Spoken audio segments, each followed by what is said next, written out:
அனைவருக்கும் அருளும் அமைதியும் உண்டாயிருப்பதாக. ஆமென். கண்களை போய் ஆண்டவரை நோக்கி வேண்டிக் கொள்வோம். அனைத்து ஆசீர்வாதமும் ஊற்றாயிருக்கிற எங்கள் அன்பின் கடவுளை, தாயும் தந்தையுமானது, இந்த அருமையான மாலை நேரத்துக்காக நன்றி செலுத்துகிறோம். இந்த 3 நாட்களில் 2ஆம் வெள்ளிக்கிழமை மாலை வேளையிலே உம்மை வழிபடவும் எங்களுடைய பாவங்களை அறிக்கை செய்து பாவ மன்னிப்பை பெற்றுக்கொள்ளவும் இந்த நாளை நீர் எங்களுக்கு ஆசீர்வதித்து தந்து இந்த வழிபாட்டை நீர் எங்களுக்கு தூய்மைப்படுத்தி தந்ததற்காக நன்றி செலுத்துகிறோம். இப்பொழுது உங்களுடைய திருமணங்களை நாம் ஒப்புகிறோம். உடைய திருமறையின் வார்த்தைகள் வழியாக நீர் எங்களோடு பேசுகிறார்கள். இயேசு என்ற திருமையை குறித்து வேண்டும் செய்கிறோம். அன்பு நிறைந்த நல்ல கடவுளே, ஆமென்.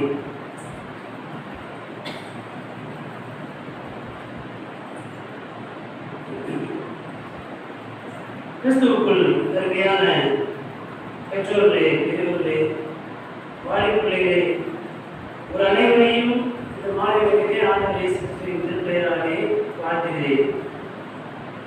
இந்த நாளிலே கொடுக்கப்பட்டிருக்கின்ற இந்த திருமறை பகுதி, அதாவது இந்த வழிபாட்டிலே சிந்திப்பதற்காக தெரிந்து கொண்ட திருமறை பகுதி, திருத்தூதனாகிய பவுல் கொலோசையருக்கு எழுதிய திருமுகம் 1ஆம் பிரிவு திருவசனங்கள் 15 தொடங்கி 20 வரை அடங்கிய பகுதியை நாம் படிக்க கேட்டோம். அதிலே இந்த வேலையை உங்களோடு பகிர்ந்து கொள்ளும்படியாக தெரிந்து கொண்ட திருவசனம்,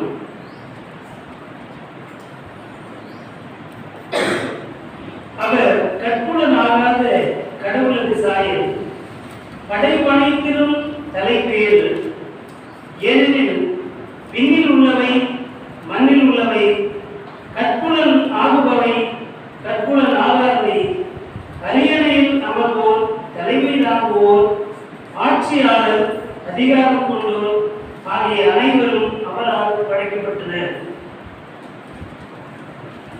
கடவுள் படைப்பாளர். அந்த கடவுளிலே கிறிஸ்து உலக தோற்றமாகவே இருந்து வருகிறார் என்பது இந்த பகுதிக்குள்ளாக இருக்கின்ற முதல் நற்செய்தி. கிறிஸ்து ஆதி முதல் கொண்டு உலக தோற்றத்தின் முதல் கொண்டு இருக்கிறார். உலக தோற்றத்திற்கு முன்னமே அவர் இருந்தார் என்பதுதான் முதல் நற்செய்தி. அவர் வழியாக இந்த உலகம் படைக்கப்பட்டது. எல்லாமே அவர் மூலமாய் உண்டாயிருக்கின்றன. அவர் வார்த்தையாக இருந்தார். அந்த வார்த்தையின் வழியாக எல்லாம் படைக்கப்பட்டிருக்கிறது. அந்த வார்த்தை அதிகாரம் நிறைந்த வார்த்தையாய் இருக்கின்றது. அவர் எல்லாவற்றையும் படைக்கின்ற ஆற்றல் மிக்க அதிகாரமுடையதாய் கடவுளின் வார்த்தை இருக்கின்றது. அந்த வார்த்தை கிறிஸ்துவாய் இருக்கிறார். இந்த பகுதியிலே கண்ணுக்கு புலன் ஆகின்றவை, கண்ணுக்கு புலன் ஆகாது. tangible object, intangible object என்று சொல்லி ஆங்கிலத்தில் சொல்லுவோம். அப்படி கண்ணால் பார்க்கக்கூடியவை, கண்ணால் பார்க்க முடியாதவை. கண்ணால் பார்க்க முடியும் என்று சொல்வது இந்த உடல். இந்த உடலும் எவற்றுக்கெல்லாம் தோற்றம் இருக்கிறது, அதை எல்லாவற்றையும் கண்ணாலே பார்க்க முடியும். புற தோற்றம் உடையவைகளை கண்ணால் பார்க்க முடியும். அக தோற்றம், inner man, inner personality, inner human, உள்ளார்ந்த மனிதன், உள்ளார்ந்த ஆள் தன்மை இல்லையா, அதை யாராலே கண்ணால பார்க்க முடியாது இல்லையா? ஆமா தானே? உள்ளான மனிதனை, மனித ஆன்மாவை, எல்லா உயிர்களிலும் அதனுடைய ஆன்மாவை நம்மால் கண்களால் பார்க்க முடியாது. ஒளியை உணர முடியும், ஒளியை பார்க்க முடியுமா? ஒளி எங்கிருந்து வருகிறது என்பதை நாம் பார்ப்போம். ஒளியை பார்க்க முடியாது. ஒளி வருகின்ற போது எல்லாவற்றையும் பார்க்க முடியும். ஆக கண்ணுக்கு புலனாகின்றவை, கண்ணுக்கு புலன் ஆகாதவை எல்லாவற்றையும் ஆண்டவர் படைத்திருக்கிறார். அதை கிறிஸ்துவின் வழியாக படைத்திருக்கிறார். எல்லாவற்றிற்கும் முதற் காரணராய் கிறிஸ்து இருக்கிறார். அப்படி முதற் காரணராய் இருப்பதினாலே எல்லாவற்றின் மீதும் அவருக்கு அதிகாரம் இருக்கின்றது. இது முதல் செய்தி, படிக்கிறதிலே இருக்கின்ற செய்தி. இவற்றை கிறிஸ்து என்ன செய்தார்? அனைத்து அனைத்து ஆற்றல் நிறைந்தவராய், அனைத்து ஆற்றல் நிறைந்த தந்தையான கடவுளோடு அவர் இருக்கிறார். ஆனால் எல்லாவற்றையும் திறந்துவிட்டார். சரியா? இந்த நோன்பு நாட்களிலே நாம் சிந்திக்க அழைக்கப்படுகிற செய்தி, கிறிஸ்து தம்மை துறந்தார். எதை துறந்தார்? இந்த பகுதிக்குள்ளாக இருந்து பார்த்தோம்னா, கிறிஸ்து அதிகாரத்தை துறந்தார். அரியணையில் அமர்வோர், தலைமை தாங்குவோர், ஆட்சியாளர், அதிகாரம் கொண்டோர் ஆகிய அனைவரும் அவரால் படைக்கப்பட்டனர். ஆக இத்தனை பேருக்கு மேலான அதிகாரம் உடையவர் ஆண்டவர். இப்ப அரியணையில் அமர்வோர் அரசர்கள், அப்புறம் தலைமை தாங்குவோர் ஆளுநர்கள், ஒவ்வொரு மாகாணத்துடைய தலைவர்கள், ஆட்சியாளர்கள் எல்லாருமே அதுக்குள்ளாக இருக்கின்றார்கள். அதிகாரம் படைத்தவர்கள், ஒவ்வொரு தளத்திலும் அதிகாரம் படைத்தவர்கள் இருக்கிறார்கள். புதிய உடன்படிக்கையை பார்க்கணும்னால், ஒரு 100க்கு அதிபதி வந்து ஆண்டவரே என் வேலைக்காரன் சுகவீனமாக இருக்கிறான் என்று சொல்லுகின்ற போது, நான் வந்து அவனை சுகமாக்குவேன் என்று சொல்லி ஆண்டவர் சொல்லுவார். அப்போ அந்த இடத்துல ஆண்டவர் என்ன செய்கிறார்? நம்முடைய அதிகாரத்தை துறக்கின்றார். எப்படி துறக்கிறார்? அது 100க்கு அதிபதி என்ன சொல்றாரு? ஆண்டவரே, நான் போய் என்றால் ஒருவன் போகிறான், நான் வாய் என்றால் ஒருவன் வருகிறான், நான் இதை செய் என்றால் ஒருவன் செய்கிறான். இப்படி எல்லா நிலைகளிலும் எனக்கு அதிகாரம் இருக்கிறது. ஆனால் உண்மை வேலை வாங்குற அதிகாரம் எனக்கு இல்லை. அப்ப என்ன இருக்குது? கிறிஸ்து அதிகாரம் நிறைந்தவராக இருக்கிறார். அந்த அதிகாரத்தை துறந்து ஆண்டவர் ஒரு வேலைக்காரனை சுகமாக்குவதற்கு நான் வந்து அவனை சுகமாக்குவேன் என்று சொல்லுகின்ற போது, இன்னைக்கு எல்லாருமே இந்த சமூகத்திலே அதிகாரத்திலே உயர் பதவியிலே இருக்கின்றவர்களைத்தான் நாம் தேடி போய் பார்ப்போம். எந்த அதிகாரத்திலே இருக்கிறவர்கள் அதிகாரமற்ற மக்களை போய் தேடி பார்க்கிறார்கள்? எலெக்ஷன் வந்தா வருவாங்க. எலெக்ஷன் வந்தா அதிகாரத்தில் இருப்பவர்கள் அதிகாரமற்ற மக்களை பார்த்து வருவார்கள். உண்மையிலேயே மக்கள் தான் அதிகாரம் உடையவர்கள். ஏன்? வாக்களிக்கின்ற அதிகாரம் இருக்கிறது. அப்படி அந்த அதிகாரத்தை சரியாய் பயன்படுத்தி தங்களை மிகவும் பணிவாக காண்பித்துக் கொண்டு தேர்தலில் இருக்கிறவங்க ஏற்கனவே இருக்கிற அதிகாரத்தை தக்க வைத்துக் கொள்வதற்காகத்தான் அதிகாரமற்ற மக்களை நோக்கி வருகிறார். பதவி வந்த பிறகு என்ன பண்றாங்க? அதோட அடுத்த தேர்தல் வருகின்ற வரைக்கும் மக்களை பார்ப்பது கிடையாது. இதுதான் இந்த உலகம் இருக்கின்ற நிலை. ஆக தேர்தல் வந்தால் மக்களை சந்திப்பதும், தேர்தல் முடிந்த பிறகு அதிகாரத்தை கைப்பற்றிய பிறகு மக்களை ஒரு பொருட்டாக எண்ணாதிருப்பதும் இந்த உலக மனிதனுடைய வழக்கமாயிருக்கிறது. ஆனால் ஆண்டவர் இயேசு இந்த சமூகத்திலே கடைநிலையிலே இருக்கின்ற வேலைக்காரனையும் குணமாக்குவதற்கு நான் வந்து குணமாக்குவேன் என்று சொல்லுகின்ற ஆண்டவராய் இருக்கின்றார். அப்போ அதிகாரம் என்கின்ற அந்த செருக்கு மனப்பான்மை நிறைந்த இந்த உலகத்திலே ஆண்டவர் இயேசு தம்முடைய அதிகாரத்தை வளர்க்கின்றார். அதிகாரத்தை துரத்தல், பெருமைகள், அதிகாரத்தினால் வருகின்ற பெருமை, வேட்டிமைகள், அந்த அதிகாரத்தின் வழியாக கிடைக்கின்ற செல்வாக்கு, இவை எல்லாவற்றையும் ஆண்டவர் உணர்ந்திருக்கிறார். ஆகவே ஆட்சியாளர், அதிகாரம் படைத்தவர்கள், தலைமை தாங்குவோர், இப்படிப்பட்ட எல்லாருக்கும் மேலான அதிகாரம் உடையவராக இருக்கிறது. எல்லாரையும் விட எளிமையான மனிதனாக ஆண்டவர் இயேசு நம்மை சந்தித்து வந்திருக்கிறார். ஆக கிறிஸ்து அதிகாரத்தை துறந்திருக்கிறார். படைப்பாளர் என்கின்ற அந்த அதிகாரத்தை துறந்து படைப்பனைத்தையும் மீட்டுக் கொள்ளும்படியாக முழு மாநிலத்திற்கும் முழு படைப்பிற்கும் பணி செய்கின்றவராய் ஆண்டவர் இயேசு தொடர்கிறே வந்திருக்கிறார். மார்க் 10:45 பார்த்தோமானால், மானிட மகன் தொண்டு ஏற்பதற்கு அல்ல, மாறாக தொண்டு ஆற்றுவதற்கும் பலருடைய மீட்புக்காக தம்முடைய உயிரை கொடுப்பதற்கும் இந்த உலகத்தில் வந்திருக்கிறார். ஆகவே வேலை வாங்குகின்றவராய் ஆண்டவர் இயேசு வரவில்லை, மாறாக வேலை செய்கின்றவராய் வந்திருக்கிறார். அதே போல யோவான் நற்செய்தி 15ஆம் பிரிவிலே பார்த்தோமானால், நம்முடைய சீடர்களுக்கு ஆண்டவர் சொல்வார், நான் உங்களை என்னுடைய வேலைக்காரர் என்று சொல்லுவதில்லை, சொல்ல மாட்டேன். ஏன்னா நீங்கள் என்னுடைய நண்பர்கள், நான் உங்களில் ஒருவராக இருக்கிறேன் என்று சொல்லி ஆண்டவர் ஒரு சமத்துவ சிந்தனையை சீடர்களுக்குள்ளாக விதைக்கிறார்.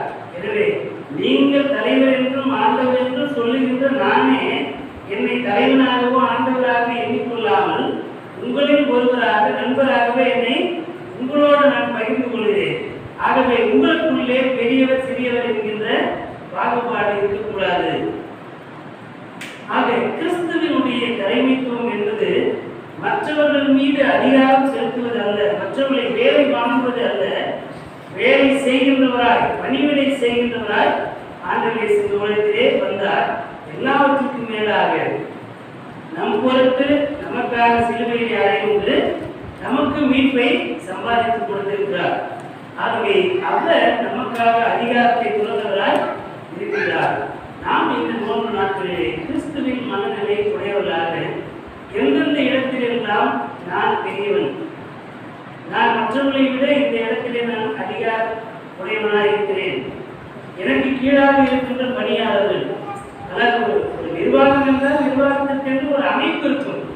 அந்த அமைப்பின்படி ஒவ்வொரு படிநிலையிலே நாம் அந்த அதிகாரத்திற்குண்டான பணியை செய்ய வேண்டியது நம்முடைய பொறுப்பாக இருக்குது. எனக்கு மேலே இருக்கிற திருச்சபையினுடைய அதிகாரத்தை கவனம் பண்ண வேண்டியது என்னுடைய வேலை. அதே வேலையிலே உறவு சார்ந்து எல்லோரையும் அரவணைத்து சமத்துவமான உறவிலே வாழ வேண்டும். எல்லா நேரங்களிலுமே அதிகாரத்தை கடைபிடிக்க முடியாது. உறவிலே அதிகாரம் பார்க்க கூடாது. வழித்தளத்திலே அந்த நிர்வாக அமைப்பு முறையிலே உயர் பதவிகள் படிநிலையாக இருக்கலாம். ஆனால் எல்லா மனிதரையும் உறவு சார்ந்து சமத்துவமாக பார்க்கின்ற மனநிலை உடையவர்களாக இருப்பதற்கு அழைக்கப்படுகிறோம். அண்டரேசு சீடர்களை பார்த்து 2 பேரா போங்க, நீங்க என்னுடைய நற்செய்தியை கொண்டு போங்க, இறையரசுக்கான பணியை செய்யுங்க, எல்லாம் ஆர்டர் பண்ற எல்லாமே கமாண்டிங் தான். ஆனால் கமாண்டிங் பண்ணுவதனாலே நான் உங்களை விட பெரியவனா என்ன பார்க்கணும்னு அவசியம் இல்லை. ஆண்டவரேசுவே சொல்லுகிறார். ஏன்னா நான் எதை செய்கிறேன்னா அதை செய்ய சொல்லி உங்களை என்ன பண்றேன், அனுப்புகிறேன். ஆனால் உங்களிலே ஒருவராக நான் இருக்கிறேன் என்று ஆண்டவரேசு சொல்லுகிறார்.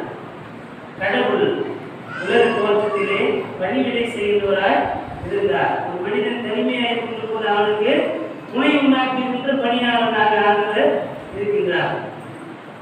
இப்படி இஸ்ரேல் மக்கள் அந்த பாலைவெளியிலே போகின்ற போது பகலிலே மேக தூணாகவும் இரவிலே நெருப்பு தூணாகவும் இருந்து இஸ்ரேல் மக்களுக்கு வெளிச்சமும் பாதுகாப்பும் தந்து அவரை பாதுகாக்கின்ற பணியாளராக இருக்கிறார். கடவுள் தம்முடைய அதிகாரத்தை துறந்தார், கிறிஸ்து தம் அதிகாரத்தை துறந்தார். எனவே நாம் நம்முடைய அதிகார செலுத்துகள் வேற்றுமையான எண்ணங்களை எல்லாம் துறந்து கிறிஸ்துவின் மனநிலை உடையவர்களாக பணிவோடும் தாழ்வோடும் எல்லோரையும் ஏற்று அரவணைத்து வாழ்கின்ற சமத்துவம், சகோதரத்துவம், சமூக நீதி சார்ந்த அந்த இறையரசின் தகவல்களை உடையவர்களாக வாழ்வதற்கு இந்த நாளிலே ஆண்டவர் நம்மை அழைக்கின்றார். நமக்கு 1000 அதிகாரங்கள் இருக்கலாம். ஒவ்வொரு காலகட்டங்களிலே பதவி உயர்வுகள் என்பது அதிகாரம் என்பது நமக்கு கொடுக்கப்படும். அதே வேளையிலே நமக்கு கீழாக அதிகாரத்தை முன்னிட்டு நமக்கு கீழாக இருக்கின்ற பணியாளர்களை அடக்கி ஆளுகிறவர்களாக, துன்புறுத்துகின்றவர்களாக, ஒடுக்குகின்றவர்களாக நாம் இருக்கக்கூடாது. மாறாக அன்போடும் பணிவோடும் அரவணைத்து செயலை மாத்திரம் செய்து நிறைவேற்ற வேண்டும். அதில் யாருக்கும் மனமணிவு என்பது இருக்கக்கூடாது. அப்படி செய்து நிறைவேற்றுவதுதான் கிறிஸ்துவின் மனநிலை. அப்படிப்பட்ட மனநிலையை தடுத்துக் கொள்ளவும், அதை நடைமுறைப்படுத்தவும், மற்றவர்களுக்கு கற்பிக்கவும் இந்த நாளிலே கடவுள் நம்மை அழைக்கிறார். இந்த சிந்தனைகளோடு ஆண்டத்தில் நம்மை நாம் ஒப்புக் கொடுப்போம். கடவுள் அவர்களுக்கு நிறைவான ஆற்றல் பெறலும் நம்மிடம் நம்முடைய குடும்பங்களிலும் தனி மனித வாழ்விலும் பணி வாழ்விலும் வேண்டிக் கொள்வோம். அனைத்து ஆசீர்வாதத்திற்காக அன்பின் கடவுளே, அனைத்து மேன்மையும் அனைத்து அதிகாரத்தையும் துறந்தவராய் வந்திருக்கின்ற உங்களுடைய மகனாக இயேசுவை நாங்கள் தரித்து கொண்டவர்களாக வாழ்ந்து நிறைவேற்றி கிறிஸ்துவின் மனநிலை உடையவர்களாக இந்த உலகத்தை வாழ்வதற்கு இந்த நாளிலே திருத்துவதனாகிய பவுல் எழுதியிருக்கிற இந்த வாக்கியங்கள் வழியாக நீரை அழைப்பு கொடுத்திருக்கிறீர். இந்த அழைப்பை நாங்கள் மனத்தாழ்மையோடும் உண்மையான மனப்பூர்வம் ஏற்று அதன்படி வாழ்ந்து உங்களுடைய திருப்பெயருக்கு மாட்சியை கொண்டு வருகிற பிள்ளைகளாக இருக்கும்படிக்கு உங்களுடைய தூய ஆவியானவர் வழியாக ஒரு நிறைவான ஆற்றலை எங்களுக்கு வழங்குகிறார்கள். எல்லா துதி கனம் ஆட்சி யாவற்றையும் உங்களுக்கு ஒருவருக்கே செலுத்துகிறோம். உடைய உன்னதமான பாதுகாப்பு பராமரிப்பு ஆரோக்கியம் ஒப்புவிக்கிறோம். இது நோன்பு காலம் முழுவதும் உடைய வார்த்தை வாழ்வு சமூக வாழ்வு எல்லாவற்றையும் சீரமைத்துக் கொள்ளவும் ஆண்டுகளை துணை செய்கிறார்கள். இயேசு என்ற திருப்பெயரை முன்னிட்டு வேண்டுதல் செய்கிறோம். எங்கள் அன்பு நிறைந்த நல்ல கடவுளே, ஆமென். பரலோகத்திற்கு பிதாவே, நாமம் புஸ்தப்படுவதாக, ராஜ்யம் வருவதாக, சித்தம் பரலோகத்திலே செய்யப்படுவது போல பூமியிலே செய்யப்படுவதாக. எங்களுக்கு சுலபமாய் குற்றம் செய்வதற்கு நாங்கள் மன்னிப்பது போல எங்கள் பாவத்திலே எங்களுக்கு மன்னியும். எங்களை சோதனை உட்படுத்தலாம் தீவிரத்தை ரசிக்கிறது. ராஜ்யமும் வல்லமையும் மகிமையும் என்றென்றைக்கும் உங்களுடைய. ஆமென். அனைத்து ஆட்சி நிறைந்த நம்முடைய தாய் அதிகமான கடவுளை நம்முடைய ஆண்டவர்களுமாக இயேசு கிறிஸ்துவினுடைய பாதுகாப்பு பராமரிப்பும் ஆராதனைக்கு உடன்படிக்கும் ஒரு ஐக்கியமாக இருக்கிறது. இன்று எங்கள் எல்லா காரணம் அனைவரும் நீடித்து நிற்கிற ஆமென்.